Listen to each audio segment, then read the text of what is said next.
عشق کی بدولت مجھے اعوذ باللہ من الشیطان الرجیم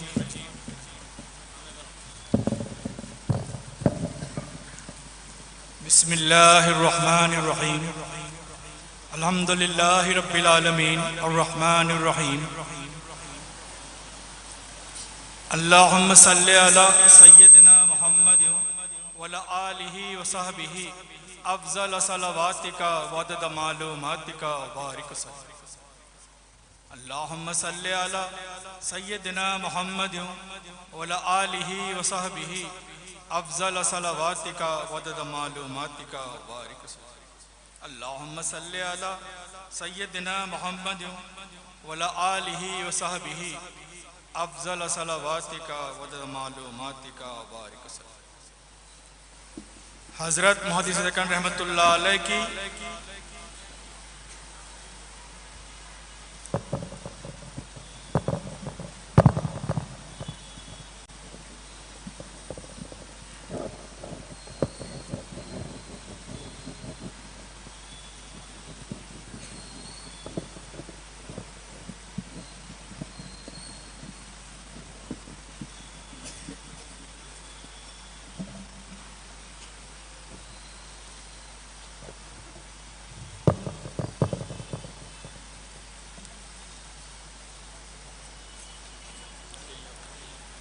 حضرت محدث دکن رحمۃ اللہ علیہ کی تفسیر قرآن مجید، حدیث شریف، فقہ اور افتاء میں خدمات۔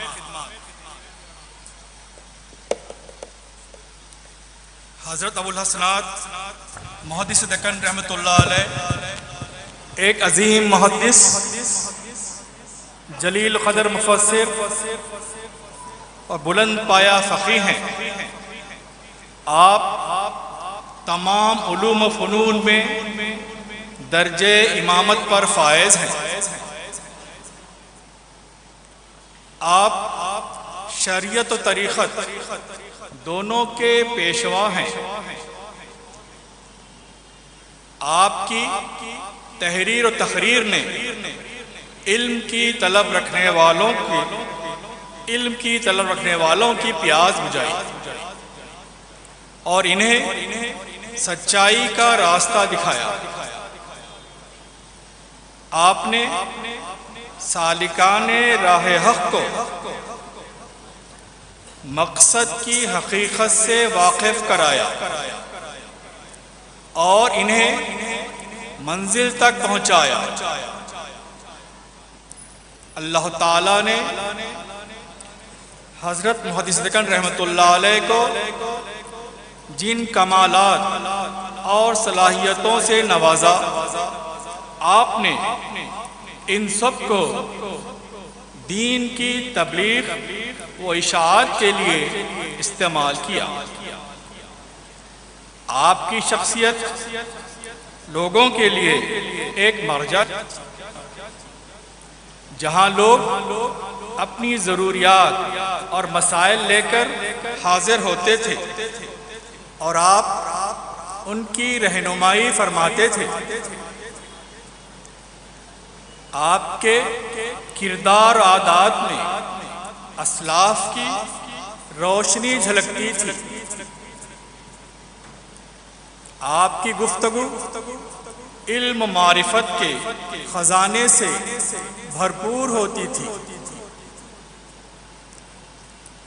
اور آپ کے دیدار سے اللہ تعالیٰ کی یاد تازہ ہو جاتی تھی۔ آپ مکمل طور پر اس حدیث شریف کے مصداق تھے، تمہارے بہترین ہمنشین وہ ہیں جن کا دیدار تمہیں اللہ تعالیٰ کی یاد دلائے، جن کی گفتگو تمہارے علم میں اضافہ کرے اور جن کا عمل تمہیں آخرت کی یاد دلائے۔ حضرت محدث رحمۃ اللہ علیہ نے اپنی زندگی کے ہر لمحے کو دین اسلام کی خدمت کے لیے وقف کیا۔ آپ درس و تدریس، واعظ و نصیحت اور تصنیف و تالیف کے ذریعے قرآن کریم و احادیث شریفہ کے علوم کی نشر و اشاعت میں مشغول رہے۔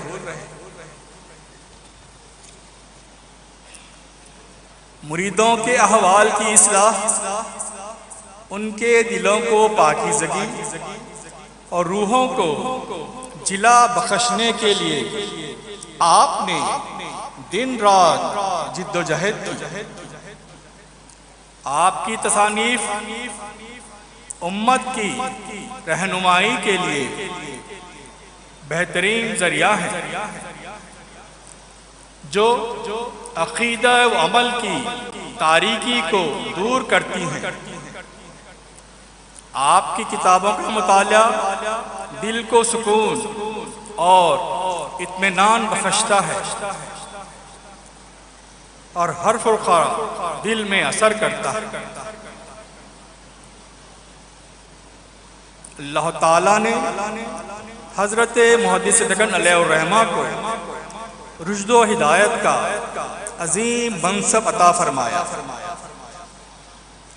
آپ نے علم و معرفت کے سمندر میں غوطہ لگایا، اس سے نایاب اور قیمتی موتی نکالے اور مخلوق میں فیاضی سے تقسیم کی۔ آپ کی مبارک تصانیف اس بات کی روشن دلیل ہیں۔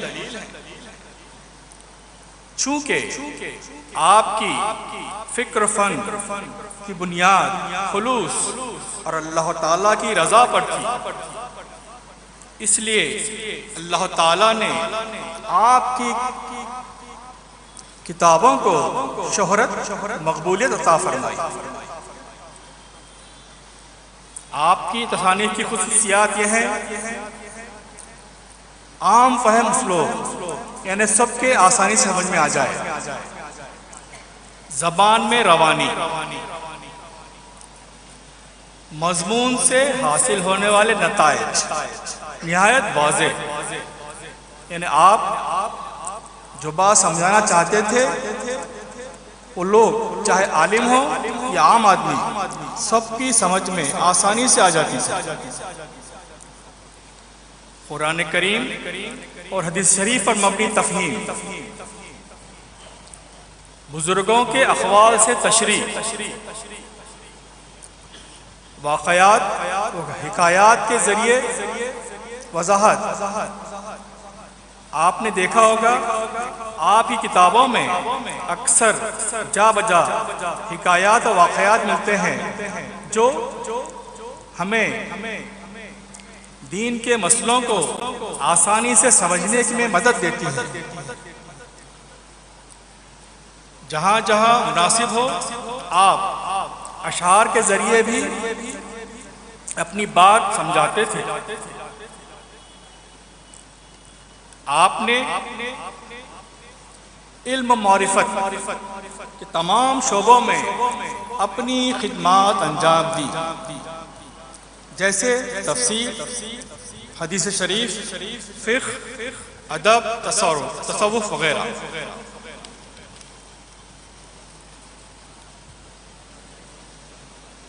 حضرت محدث دکن رحمۃ اللہ علیہ کی تفسیری خدمات۔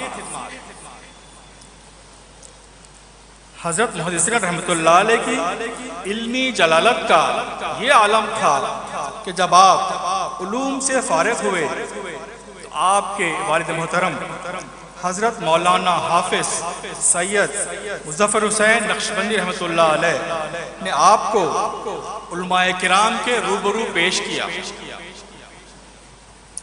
انہوں نے آپ کو کسی آیت کریمہ کی تفسیر کرنے کے لیے فرمایا تو آپ نے والفجر کی تفسیر کرنی شروع کی۔ نحوی، صرفی، بلاغی، ادبی، عالمانہ اور عارفانہ مباحث سے ایسی دلنشین تفسیر پیش کی کہ تمام اہل علم نے داد تحسین دی اور آپ کو دعاؤں سے نوازا اور یہ سلسلہ نماز عشاء سے تہجد تک جاری رہا۔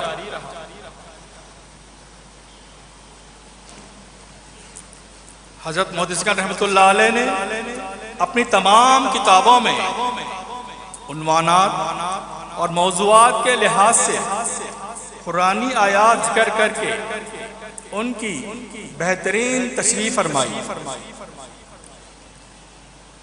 آپ نے گلدستہ طریقت کے نام سے سورہ یوسف کی تفسیر لکھی، جو صوفیانہ تفسیر کا ایک اعلیٰ نمونہ ہے۔ اس کتاب کا انداز صوفیانہ، عارفانہ اور واعظانہ ہے، جس سے پڑھنے والے کا دل متاثر ہوتا ہے اور بات سیدھی دل میں اتر جاتی ہے۔ چونکہ تفسیر سورہ یوسف ہے، اس لیے اس کا مرکزی موضوع عشق ہے، عشق مجازی اور عشق حقیقی، نفس و شیطان کی چال بازیاں، انبیاء اولیاء کی آزمائشیں اور ان پر اللہ تعالیٰ کی غیبی امداد اور انوار و تجلیات کا ظہور۔ آپ نے اللہ تعالیٰ پر توکل کی ضرورت اور اہمیت کو سادہ اور مؤثر انداز میں بیان کیا ہے۔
تمہیدی گفتگو میں آپ نے عوام اور حکماء کو جو چیزیں اللہ تعالیٰ سے دور کرتی ہیں ان کا الگ الگ ذکر کیا،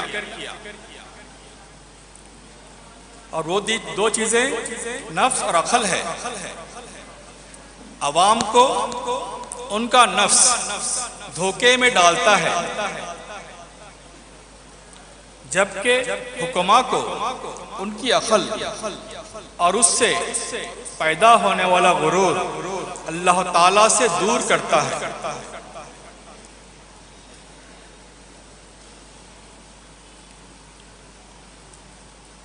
حضرت محدث گنج رحمۃ اللہ علیہ نے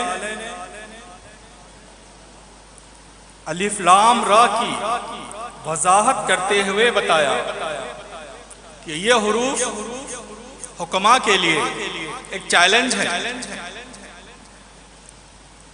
کہ اپنی عقل سے اس کا مفہوم بیان کریں۔ یہ علم صرف حضرت رسول اللہ صلی اللہ علیہ وسلم کو اور آپ کے بتانے سے اولیاء اللہ کو حاصل ہوا۔ الف لام را عوام کے لیے نہیں ہے، بلکہ یہ عاشق و معشوق کی خاص اصطلاحات ہیں اور جن کا علم فرشتوں کو بھی نہیں۔ آپ نے سورہ یوسف کے شان نزول کے دو اسباب بیان کیے اور ایک تیسری وجہ بھی پیش کی۔ یہ سورت واقعہ کربلا کی پیش گوئی کے بعد نازل ہوئی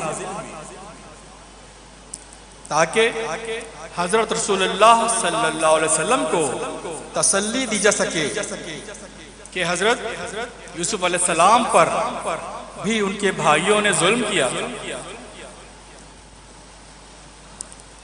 آپ نے وضاحت فرمائی کہ اللہ تعالیٰ کی نورانیت اور انسان کی جسمانی کثافت کے باعث انسان کو اللہ تعالیٰ سے براہ راست فیض حاصل کرنا مشکل ہو جاتا ہے۔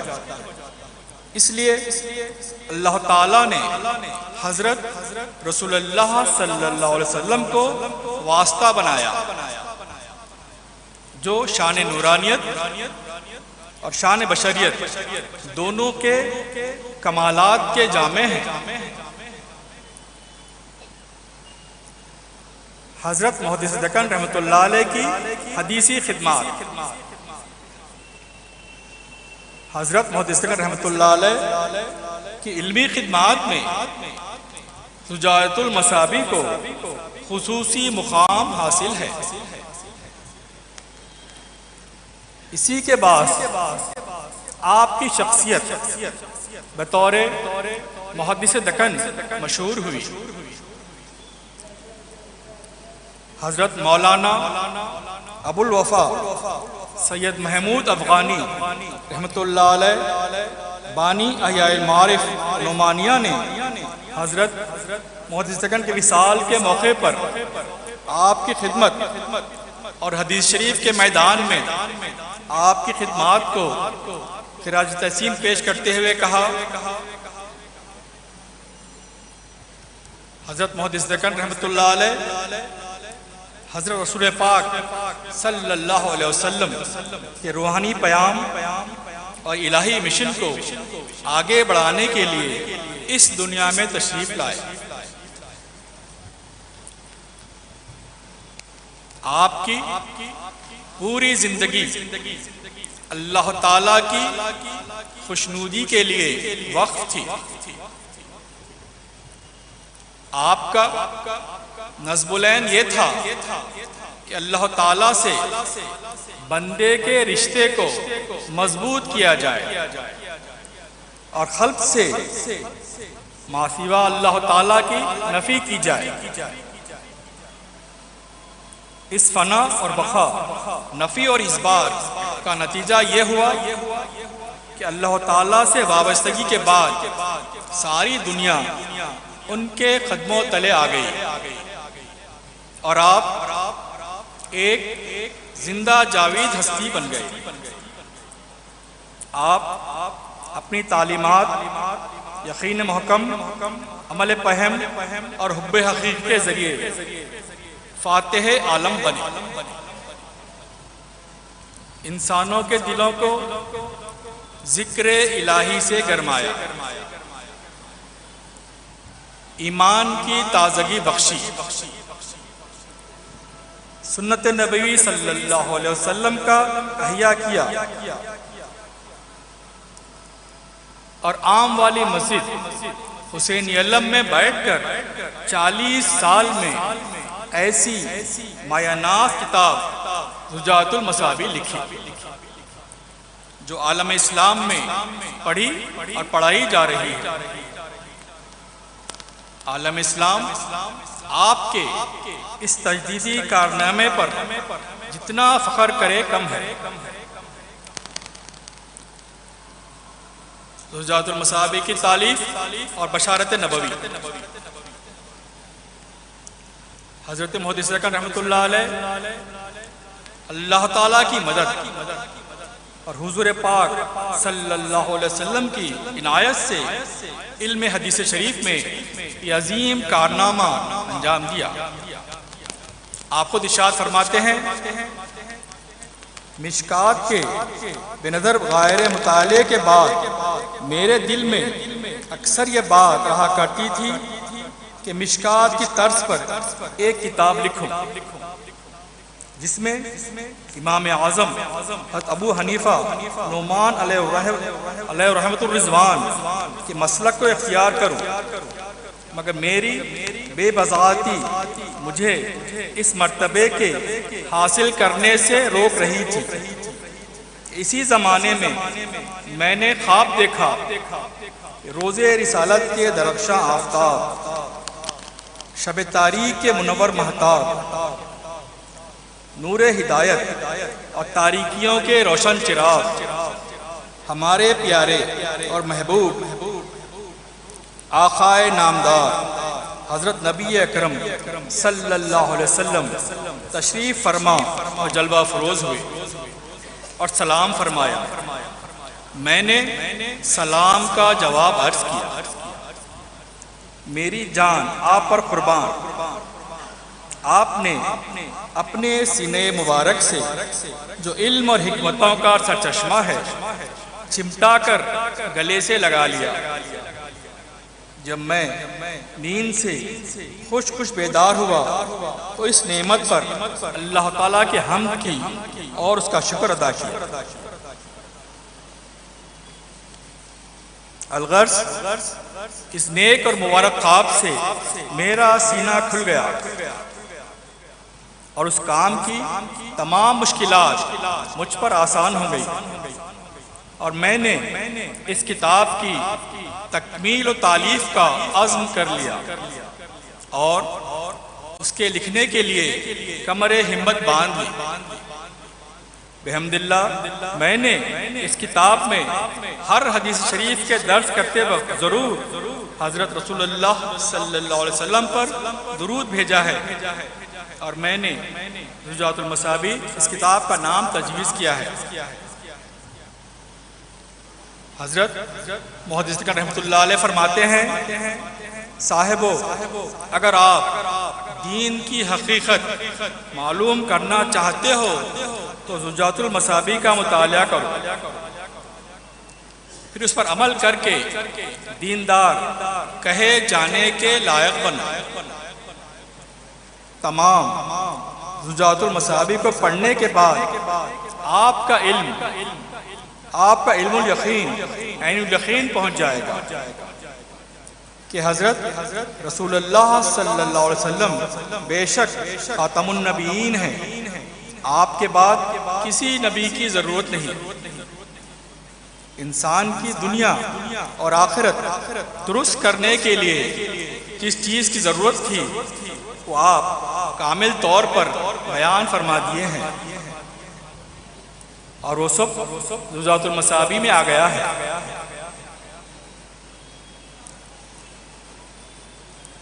حضرت محدث رحمۃ اللہ علیہ کے ایک عقیدت مند نے زیارت حرمین شریف کی سعادت حاصل کی۔ وہ اس طرح بیان کرتے ہیں کہ 14 ذیقعدہ 1375 ہجری بعد نماز مغرب روضہ اقدس پر بندہ احقر نے زجاجۃ المصابیح کی جلد اول اور دوم کو لیے پیش ہوا تو بارگاہ اقدس میں حضرت کی قبولیت کا فیض یہ ملا کہ ہم نے قبول کیا۔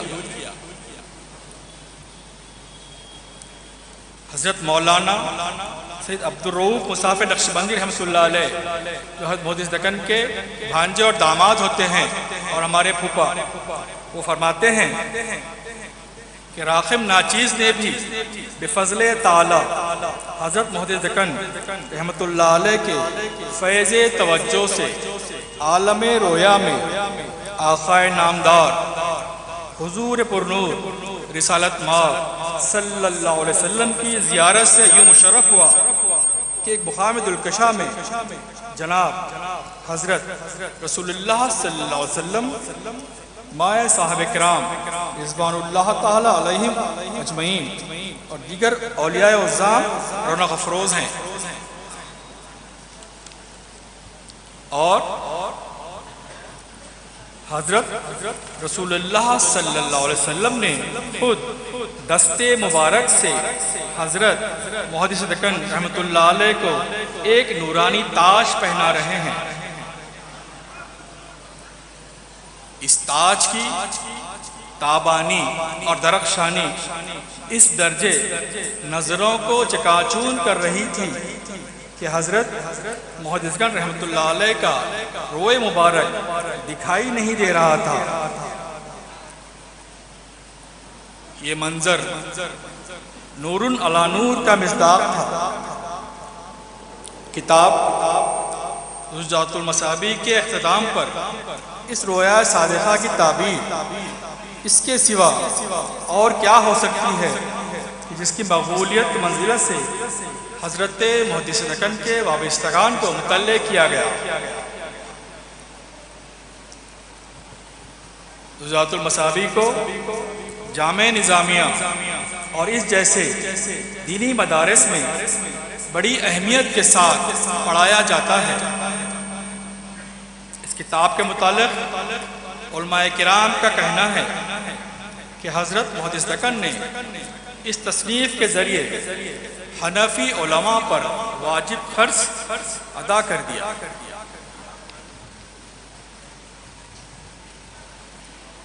زجاجۃ المصابیح جب زیور طباعت سے آراستہ ہوئی تو ارباب علم فضل نے کہا جو قرض 1300 سال سے احناف کے سر پر تھا، حیدرآباد دکن کے ایک فاضل نے اس کو ادا کر دیا۔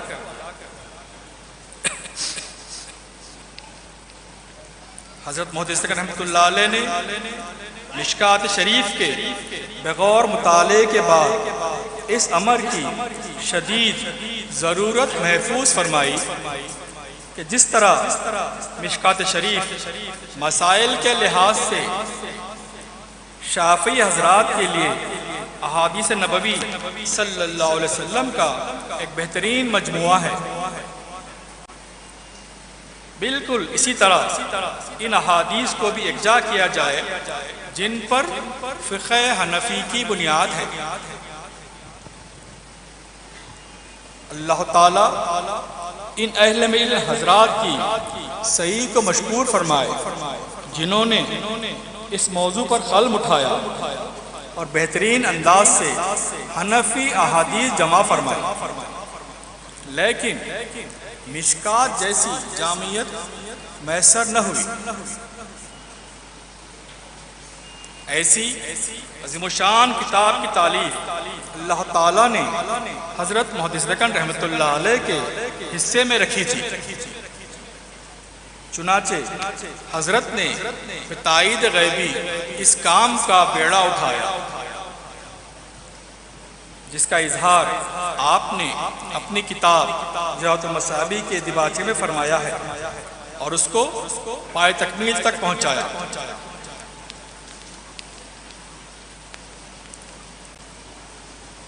زجاجۃ المصابیح کے ذریعے حضرت امام اعظم رحمۃ اللہ علیہ پر اعتراض کرنے والے اس امر سے بخوبی واقف ہو جاتے ہیں کہ امام صاحب رحمۃ اللہ علیہ کا قول حدیث شریف کے علاوہ کسی نہ کسی صحابی یا تابعی کے قول سے ماخوذ ہے۔ اس لیے امام اعظم پر اعتراض کرنا صحابی یا تابعی پر اعتراض کے برابر ہے، اور اس طرح یقیناً دنیا کے ایک بڑے حصے کے امام کی کوئی بات بلا سند نہیں۔ زجاجۃ المصابیح میں حضرت قبلہ نے حسب ذیل امور کا التزام رکھا ہے۔ صحیح بخاری کے طرز پر ہر بڑے عنوان کے بعد متعلقہ آیات قرآنی کو جمع کیا گیا، چونکہ اس تالیف سے مقصود اصلی مشکات کے طرز پر احناف کے لیے حدیثوں کا ایک جامع ذخیرہ مہیا کرنا تھا۔ اس لیے کتاب و عنوان مشکات ہی سے لے گئے۔ البتہ صاحب مشکات نے مشکات کے عنوان میں جن مقامات پر فقہ شافعی کی رعایت رکھی ہے، اس کتاب میں حضرت محدث دکن رحمۃ اللہ علیہ نے ان مقامات پر فقہ حنفی کی رعایت پیش نظر رکھی۔ مشکات میں ایک مسئلے کے متعلق احادیث 3 فصلوں میں منتشر تھی، جس سے تسلسل برقرار نہ تھا، اور دوسرے مسائل کا بیک نظر تلاش کرنا دشوار تھا۔ اس لیے زجاجہ میں ہر مسئلے کے متعلقہ احادیث بلا فصل جمع کیے گئے، بلا لحاظ فصل جمع کیے گئے۔ ظاہر ہے کہ فقہ حنفی ایک سمندر ہے۔ حضرت محدث دکن رحمۃ اللہ علیہ نے اس بحر زخار سے انمول موتی چن لیے ہیں۔ ہر مسئلے میں کئی قول ہیں۔ اس وجہ سے اولاً قول مختبع حاصل کیا، ثانیاً اس کے موافق حدیث شریف تلاش کر کے نقل کر دی، ثالثاً اس حدیث شریف کی چھان بین کر کے سند حدیث کا حکم بتلا دیا کہ یہ صحیح ہے یا حسن ہے۔ اسی طرح اعتراض دور کر کے حجت تمام کر دی۔ حضرت قبلہ نے فقہ حنفی پر اعتراض کرنے والوں کے مدلل جواب دیے، احادیث کی صحیح تعبیر کے بعد حنفی مقصد کی وضاحت اور حسب ضرورت احادیث سے اور حنفی کتابوں کے حوالے سے حاشیے پر مسائل کا اندراج کامل احتیاط سے کیا۔ یہ کتاب 5 جلدوں پر مشتمل ہے، اور اس کتاب کی اور بھی کئی اہم خصوصیات ہیں جو بوقت مطالعہ ہی ظاہر ہوں گی۔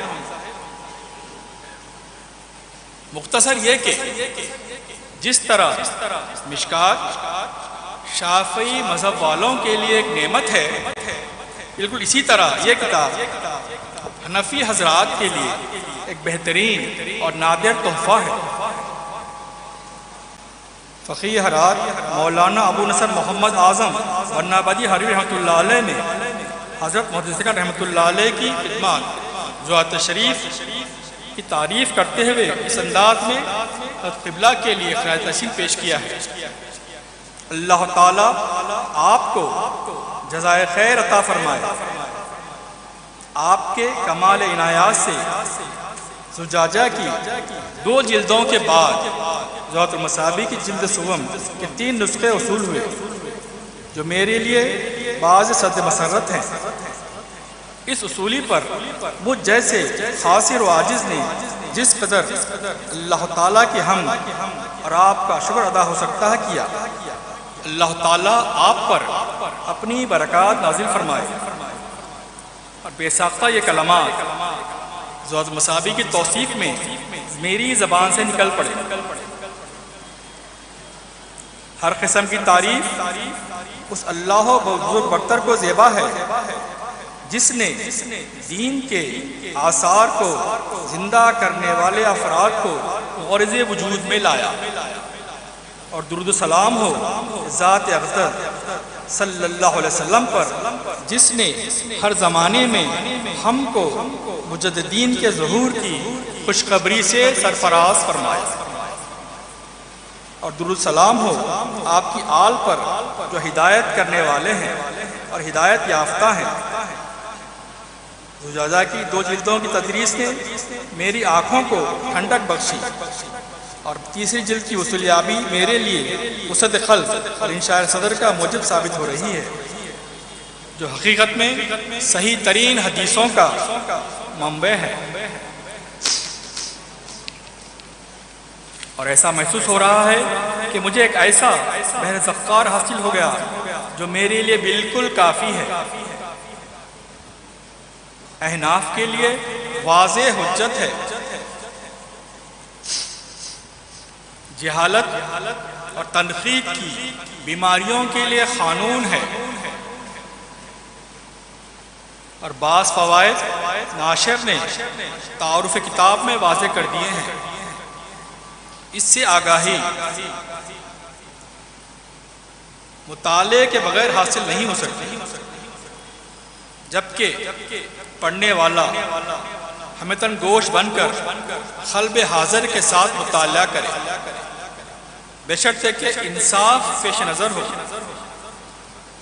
اللہ تعالیٰ مؤلف کو اور اس کتاب کی طباعت و اشاعت کرنے میں مدد کرنے والوں کو جزائے خیر مرحمت فرمائے۔ ملک شام کے محدث عظیم فاضل جلیل مولانا عبد الفتاح ابو غدہ رحمۃ اللہ علیہ نے ضروریات المصابیح کے سلسلے میں اپنے جن تاثرات کا اظہار کیا وہ یہ ہیں: بات سلام مسنون واضح ہو کہ اللہ بزرگ برتر نے اس سال فریضہ حج کی ادائیگی کی توفیق عطا فرما کر مجھ پر احسان عظیم فرمایا اور اپنے فضل و کرم سے ان منفعتوں سے بہرور ہونے کا موقع نصیب فرمایا جو اس رکن عظیم یعنی بیت اللہ کی حاضری پر منحصر ہیں۔ ان گرا قدر منفعتوں میں سے میرے لیے ایک منفعت یہ ہے کہ مجھے یہاں حضرت والا کی تصنیف ضروریات المصابیح کی جلد اول دستیاب ہوئی، جس کی وجہ سے میری بصارت اور بصیرت دونوں روشن ہو گئے۔ اللہ تعالیٰ آپ کو اس کار خیر پر اسلام اور حضرات احناف کی جانب سے جزائے خیر عطا فرمائے۔ ان بڑے بڑے محدث حضرات نے اس بات کو واضح کیا کہ حضرت محدث دکن کی یہ کاوش زمانے کی ضرورت تھی اور یہ تصنیف علم حدیث شریف میں احناف کے مسائل کو دلائل کے ساتھ پیش کرنے کے لیے ایک شاندار اضافہ ہے۔ یہ تحریر حضرت محدث دکن رحمۃ اللہ علیہ کی عظیم کتاب ضروریات المصابیح کی اہمیت ضرورت کو بیان کرتی ہے۔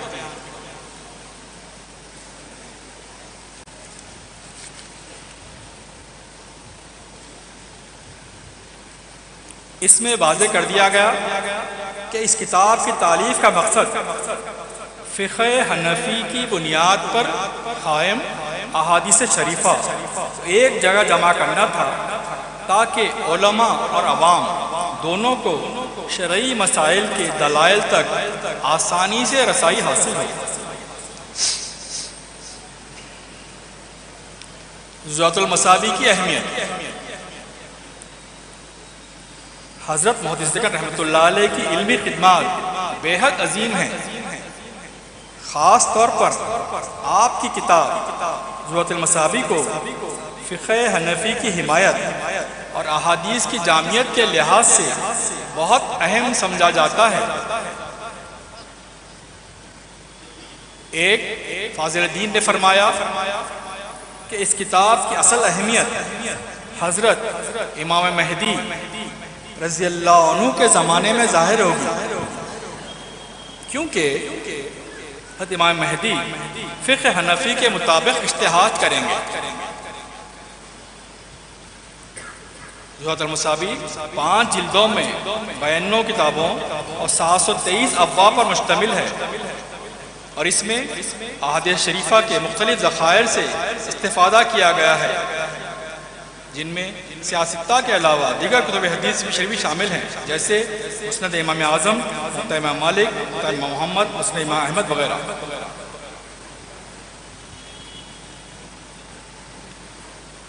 شرح حدیث شریف میں حضرت محدث دکن رحمۃ اللہ علیہ کا امتیاز۔ ضروریات المصابیح کے علاوہ آپ کی دیگر تصانیف میں احادیث شریفہ کثرت سے مذکور ہیں۔ حدیث شریف ذکر فرما کر آپ نے اس کی حزم موقع اور ضرورت کے مطابق مختصر و تفصیلی تشریح فرمائی۔ مثلا حضرت رسول اللہ صلی اللہ علیہ وسلم ارشاد فرماتے ہیں کہ دنیا مردار ہے اور اس کے طالب کتے ہیں۔ اس حدیث شریف کی تشریح حضرت محدث رحمۃ اللہ علیہ فرماتے ہیں کہ مردار خور تو کوا بھی ہے اور کتا بھی، پھر دنیا کے طالب کی مثال کتے سے کیوں دی گئی؟ حضرت افضل العرب العجم صلی اللہ علیہ وسلم نے نہایت بلیغ مثال ارشاد فرمائی ہے۔ یہ تشریح حضرت محدث رحمۃ اللہ علیہ نے فرمائی ہے اس حدیث شریف کے بارے میں۔ پہلا عیب اس لیے کہ کتا جب کسی مردار کو دیکھتا ہے، چاہے وہ مردار کتنا ہی بڑا کیوں نہ ہو، تنہا خوری کا ارادہ کرتا ہے، کسی دوسرے کتے کو قریب تک نہیں آنے دیتا۔ اتفاقاً دوسرا کتا ادھر آ بھی جائے تو وہ بھونک بھونک کر اپنے پاس سے بھگا دیتا ہے۔ دنیا دار میں بھی یہی وصف ہے کہ کسی دوسرے کو اپنی دنیا میں شریک ہونے نہیں دیتا، برخلاف اس کے کوا جب مردار پائے گا غل مچا کر دوسروں کو بھی بلائے گا۔ اس لیے کوا دنیا دار کی مثال نہیں ہے۔ دوسرا عیب کتے میں یہ ہے کہ ظالم اپنے مردہ بھائی کا گوشت بھی کھا جاتا ہے۔ کوا ہرگز دوسرے کتے کا گوشت نہیں کھاتا۔ دنیا دار بھی مثل کتے کے ہے، ایک کو دوسرا کھا جاتا ہے۔ تیسرا عیب کتے میں یہ ہے کہ ایک کتا دوسرے کتے کے مرنے سے عبرت نہیں لیتا، برخلاف ایک کوا دوسرے کوے کو مردہ دیکھ کر بے حد رنج کرتا ہے اور غل غپاڑا مچاتا ہے۔ ایک کوے کی موت سے اس کی پوری قوم کو عبرت ہوتی ہے، کتا اس کے برخلاف ہے، اس کو ذرا سی بھی عبرت نہیں ہوتی۔ کتے کی طرح دنیا داروں کی بھی یہی حالت ہے کہ وہ کسی کی موت سے عبرت نہیں لیتے۔ ایک دنیا دار مرتا ہے تو دوسرا اس کا مال لینے کی خوشی میں پھولا نہیں سماتا۔ چوتھا عیب کتے میں یہ ہے کہ رات کو بھی مردار کے پاس سے نہیں ہٹتا، رات دن مردار ہی کے پاس پڑا رہتا ہے، برخلاف اس کے کوا رات کو مردار کے پاس سے ہٹ جاتا ہے۔ دنیا دار بھی مردار کے پاس پڑا رہتا ہے، ہر وقت اسی کا ذکر، اسی کی فکر، اسی کا حساب کتاب اس کے سامنے رہتا ہے۔ پانچواں عیب کتے میں یہ ہے کہ مردار جانور کا گوشت کھا کر ہڈیاں تک چبا جاتا ہے، کوا صرف نرم گوشت پر ہی اکتفا کرتا ہے، ہڈیاں نہیں کھاتا۔ دنیا دار بھی کتے کی طرح گوشت بھی کھا جاتا ہے، پھر ہڈیاں بھی چبا جاتا ہے۔ مثلا سود خور دنیا دار ساری جائیداد دے کر بھی کھانے پکانے کے برتن، کپڑے وغیرہ تک خرف کروا لیتا ہے، سب کچھ کھا جاتا ہے، بیچارے مخلوق کی ہڈی تک کا پتہ نہیں چلتا۔ اگرچہ کوا اور کتا دونوں مردار خور ہیں، اور دنیا دار کی مثال کتے پر واضح آتی ہے۔ حضرت محدث کی جانب سے کی گئی حدیث پاک کی یہ شرح حدیث کی بہترین مثال ہے، جس سے علم حدیث اور شرح حدیث میں آپ کا کمال اور آپ کی بلند پائیگی ظاہر ہوتی ہے۔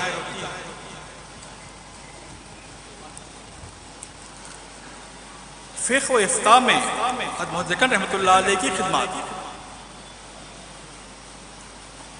حضرت محدث رحمۃ اللہ علیہ نے مسجد علی آغا حسینی علم میں فقہ و افتاء کے لیے دفتر قائم کیا تھا، جہاں ہندوستان کے متعدد علاقوں سے مختلف موضوعات پر سوالات بھیجے جاتے تھے۔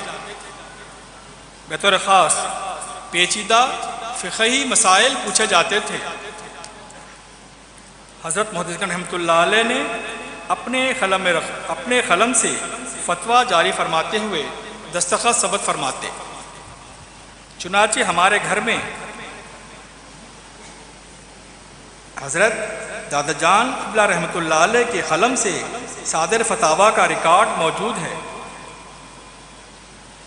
اور قبلہ کے فتاوے کا ایک قلمی نسخہ 1323 ہجری کا ہے، اس میں کئی فتاویٰ مرغوم ہیں۔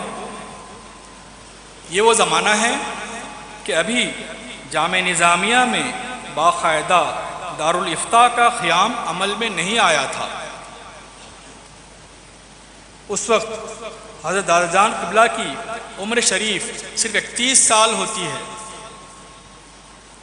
آپ کے فتاوے دیکھنے سے علم فقہ میں آپ کی مہارت اور فن افتاء میں آپ کی گہرائی معلوم ہوتی ہے۔ ایک فتوے کی عبارت ملاحظہ فرمائیے۔ کسی نے یہ سوال بھیجا تھا، کیا فرماتے ہیں علماء دین مفتیان شرع مبین اس مسئلے میں فاطمہ ہندہ سے کہی کہ قرآن شریف کیوں نہیں پڑھتی اور فقہ کیوں نہیں پڑھتی اور نماز فرض ہے کیوں نہیں پڑھتی؟ ہندہ مذکورہ کہی میں سب پڑھوں گی مگر نماز نہیں پڑھوں گی، بس اس صورت میں شرعاً ہندہ پر کیا حکم ہے اور اس کے نکاح کی کیا کیفیت ہے؟ الجواب، میں نماز نہیں پڑھتی یہ جملہ کئی معنوں کا احتمال رکھتا ہے، یعنی میں نماز نہیں پڑھتی اس لیے کہ میں پڑھ چکی ہوں، یا یہ مراد ہے کہ میں تمہارے حکم سے نہیں پڑھتی، تمہارے سے بہتر یعنی اللہ تعالیٰ کا حکم ہو چکا ہے بس وہی بس ہے۔ ان احتمالات سے کافر نہیں ہوگی۔ یا یہ مراد ہے کہ میں نماز نہیں پڑھتی اس لیے کہ میرے پر واجب نہیں ہے، میرے کو نماز کا حکم نہیں تو کافر ہوگی۔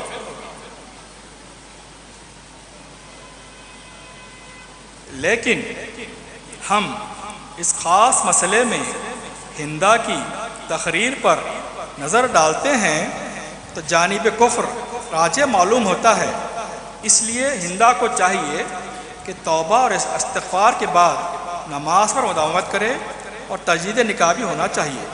واللہ عالم بالصواب۔ ابو الحسنات سید عبداللہ کان اللہ لہ۔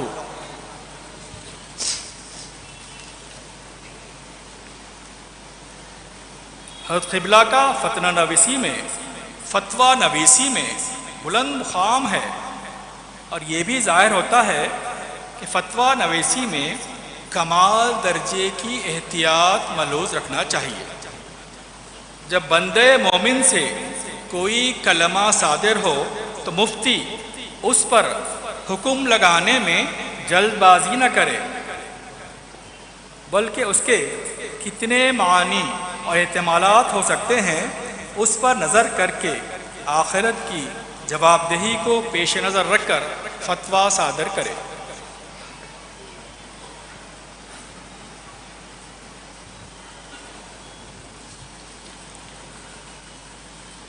حضرت محدث رحمۃ اللہ علیہ علم و روحانیت کے میدان میں ایک شہسوار اور امت کے لیے عظیم رہنما ہیں۔ آپ کی کتابیں، مواعظ اور فتاویٰ سے خاص عوام سبھی فیضیاب ہوئے اور ہو رہے ہیں۔ آپ کی تعلیمات اور علمی خزانے آج بھی مدارس، جامعات اور علمی محافل میں مرکزی حیثیت رکھتے ہیں۔ آپ کی تحریر و تقریر سے عوام الناس بھی بھرپور فائدہ اٹھا رہے ہیں۔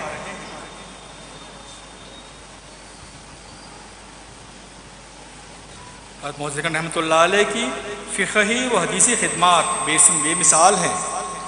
آپ کی تصانیف اور فتاویٰ ایک ایسے علمی ورثے کی حیثیت رکھتے ہیں جو امت مسلمہ کی رہنمائی کرتا رہے گا۔ زدات المصابیح جیسے علمی ذخائر کے ساتھ آپ نے فقہ حنفی کو ایک مستند اور مضبوط بنیاد فراہم کی ہے، اور آپ کی تعلیمات قیامت تک مسلمانوں کے لیے روشنی کا مینار بنی رہیں گی۔ حضرت قبلہ ایک دعا اکثر فرمایا کرتے تھے، آج ہم بھی آپ کی اتباع میں وہی دعا کریں گے۔ اللہ کا ذکر کر تو دن رات سب باتیں ہیں، یہ ہے کام کی بات۔ آ جائے جو تجھ کو بات کرنا، نعت شہ کائنات کرنا۔ اللہم صلی علی سیدنا محمد وعلی آلہ وصحبہ افضل صلواتک وعدد معلوماتک وبارک وسلم۔ الہی جو بے سمجھ ہیں ان کا کیا ذکر ہے، تیرے ان سمجھدار بندوں کا صدقہ جو ہر حال میں تیرا ذکر کیا کرتے ہیں، کھڑے بیٹھے لیٹے کوئی آن تیری یاد سے غافل نہیں ہے۔ اے خدا تیرے ان برگزیدہ اور مقبول مقربان بارگاہ کا صدقہ جو زمین و آسمان کی خلقت میں اور تیرے عجائب قدرت میں نظر و فکر کیا کرتے ہیں اور تیرے مصنوعات سے تیرے کمال قدرت پر غور کر کے تیری عظمت و جلال میں مٹ جاتے ہیں۔ الہی تیری شان لاؤبالی کا صدقہ، الہی تیری شان کبریائی کا صدقہ، الہی تیری عظمت و بڑائی کا صدقہ، الہی تیرے پیارے نبی صلی اللہ علیہ وسلم کے نام نامی کا صدقہ۔ اے خدا تیرے عاشقوں کے عشق و محبت کا صدقہ، تیرے ذاکرین کے ذکر و فکر کا صدقہ، ہم بے سمجھوں کو سمجھ دے، غفلت ہٹے، تیرے ذکر و فکر کا چسکا لگ جائے۔ اے بھٹکے ہوئوں کو راہ دکھانے والے، اے بے دردوں کو درد دل دینے والے، ہم نے ایک منادی یعنی محبوب خدا محمد مصطفیٰ صلی اللہ علیہ وسلم کو اور ان کے نائبین کو خدا کی بے گنتی رحمتیں ان پر، ان کی آل و اصحاب پر اور کل علماء اعظام اور اولیاء کرام پر ابداً و امن نازل ہوتے رہیں، جنہوں نے حضور صلی اللہ علیہ وسلم کی خوب ہی نیابت کی، تیرے عشق و محبت کی منادی کرتے سنا ہے، اس لیے ہم تیرے گرویدہ ہو گئے ہیں۔ سو جو کچھ ہم سے گناہ اور حضور صلی اللہ علیہ وسلم کی نافرمانیاں ہوئی ہیں ان کو معاف کر دے اور عالم مثال سے ان کا وجود بھی مٹا دے، اور آئندہ اپنی نوکری میں رکھ تاکہ موت بھی آئے تو صالحین کے گروہ میں ہوتے وقت آئے۔ ترک تمنا، ترک خودی، دنیا میں رہنا پھر دنیا سے باہر ہمارا شیوا ہو جائے۔ اے عشق و محبت دینے والے خدا، تیری اور تیرے رسول صلی اللہ علیہ وسلم کی محبت ہمارے دلوں میں بس جائے۔ شیطان کے حملوں، نفس کے معرکوں میں وہ سرفروشی اور تیغ بازی دکھائیں، غیر تو کیا خیال غیر بھی پاس نہ آ سکے، آخر کعبہ دل پر قابض اور اطراف کا اکناف اعضاء پر مسلط ہو جائیں، اللہ ہی اللہ رہ جائے، جان و جہاں کیا بلکہ ماسوائے محبوب خدا محبوب کر دیں۔ تقدیر الہی، احکام حضرت حق ایسے بامزہ ہو جائیں کہ نفسانی خواہشوں کی طرف التفات ہی نہ رہے، کمال توحید و عرفان میں ایسے مستغرق ہوں کہ تمام عوارض و احادث کرشمے لطف ادا ہو جائیں۔ بار الہ ہم آپ کے ہوں اور آپ ہمارے، یہی ہمارے دلوں کی منتہی آرزو ہے۔ دل میں مقصود و مدعا نہ رہے، تو رہے اور تو سرا نہ رہے۔ اللہم صلی علی سیدنا محمد وعلی آلہ وصحبہ افضل صلواتک و معلوماتک بارک۔